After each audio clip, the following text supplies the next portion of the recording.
The slap heard from Las Vegas to South Korea. It's actually the biggest MMA news story out right now, and it just won't seem to go away. Okay, here's what happened. Brian Ortega slaps Korean Zombie. Fast forward 24 hours, get a couple of facts better. Brian Ortega was near Korean Zombie, but slapped his translator. Fast forward yet another couple of days. Brian Ortega was near Korean Zombie and the translator, but slapped the CEO of the management company that represents Korean Zombie, and Ortega was upset because that gentleman had told somebody somewhere that Brian Ortega was scared to fight the Korean Zombie. Okay, that's the story.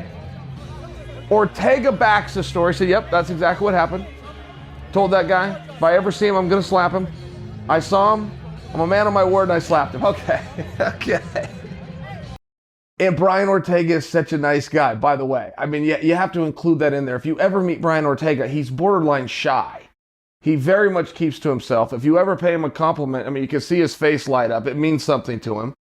He's just a regular guy who works really hard, who found himself in a sport that's got some attention. So him to go and slap somebody, I got to tell you, is a little bit surprising. And by the way, Ortega does understand the game, at least to some extent. Not where he will in 5 or 6 years from now, but he understands it to a good, solid extent right now. If you got a guy that you want to fight and he's got a management team trying to pick a fight, going to the totally sure where the insult came from, not to mention they were our guests and it was just 2 of them. They were a little bit outnumbered and they got put in a section and they're right by each other. I mean, there was just a lot of things on it that were more confusing as to why this ever happened. I would call it unnecessary. Now, the good news is, as much as saying a guy is afraid of another guy isn't all that big of a deal, I imagine the slap wasn't all that big of a deal. I didn't see it, I suppose, but I would just imagine that a slap is a 1 step up or 1 step down from a push, from a shove, right? I mean, it kind of sits on the same shelf next to that. No harm, no foul would be largely the way I will look at this, possibly because I choose to look at it like that, possibly because I like Brian Ortega a lot and I don't want anybody to have to be mad at him. It just will always never cease to puzzle me how you're in the one sport where if you have somebody you want to fight, you can fight them. You just have to make sure that it's another guy that has a privileged license, and you wait until the appropriate time when the unified rules will be applied. I don't think that's too much to ask of anybody.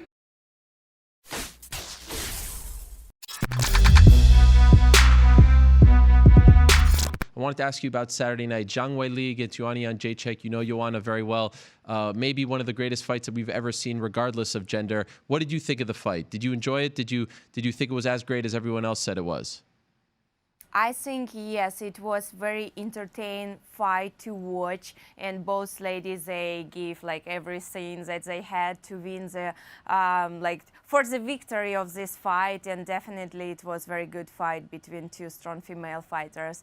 Yeah, of course, like, I think it took a lot of character and like to finish, like to go all these 5 rounds. And I think the MMA community, fan community of mixed martial arts, they enjoyed watching this fight. Now, correct me if I'm wrong. I saw on Twitter you retweeted a tweet from Conor McGregor. You actually thought Joanna won the fight, correct? Actually, yes, it's true. I thought that Joanna was better in this fight, and she had more, you know, like Weili, she just went forward and she didn't like just like had to strike. And actually, it was a competition of who had stronger head, who has stronger shin. If you were to fight Zhang, like when you watch her fight, how would you attack her? What would be the game plan? Oh, I would like to fight anyone. For me, there is no problem to fight. Like whoever comes, I'm here. I'm gladly fight her. And yeah, I don't see any difficulties in this fight. What did you think about Adesanya versus Yoel Romero? Yeah, it's a tricky one, you know what I mean? So obviously a lot of people are, you know, are knocking it, and obviously it wasn't the most wasn't so many exchanges and stuff like. But I guess you got to look at it, why that happened, and I think Yoel, obviously was just standing there waiting for Izzy to come in. Every time, Izzy did commit to something, he just come out. Like, he literally was going to wait till you come in and I'm just going to throw bombs. Obviously, Izzy knows that. So he's trying to touch him, trying to get him to react and, waiting for him to explode and things that just didn't happen. So it's just a tricky one, man. That's why a lot of people are going to say whatever, but you're never in there. You don't really know what it feels like till you're actually in there. And someone like Romero, he can take your head off like that, you know what I mean? So yeah, I didn't like the criticism of it. There's not much else Adesanya could have done. And Yoel, I guess he's selling that Izzy didn't do anything, that he wouldn't fight him man to man. But that's not true. Yeah. Because he didn't come forward. Yeah. Like, he's selling as if he was chasing Izzy and Izzy wasn't doing anything. But that's not what happened. Exactly, Izzy was trying to get him to engage, and he didn't want to engage. He was literally standing there at the beginning of the fight, standing still, which is kind of crazy. It was that. That was like a solid minute or something or more. Standing still. And then he would switch stances a little bit. Choop, choop. Yep. Stand still. Choop, choop. Couple little. But he's lulling you to sleep, and you saw that when he did land a couple good left hands. Yep. When Izzy did try to connect, when he did try to get close, he bought into it a little bit, and Yoel threw that fucking left hand.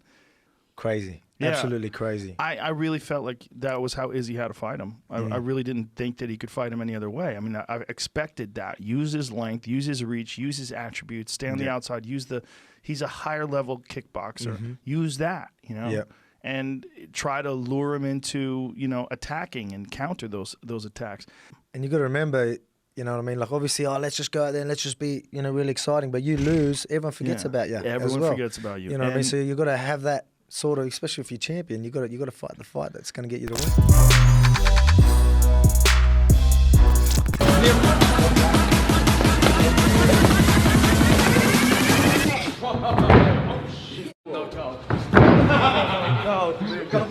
Come on, Logan. His legs up. Lift his legs up. Here. Lift his legs up. Lift his legs up.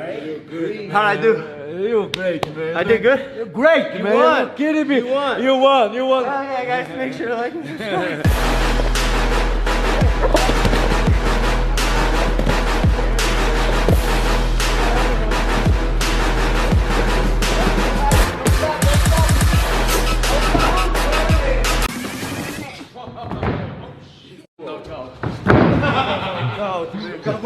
Come on, Lift his legs up. Lift his legs No, up. here. Lift his legs up. Lift his legs up.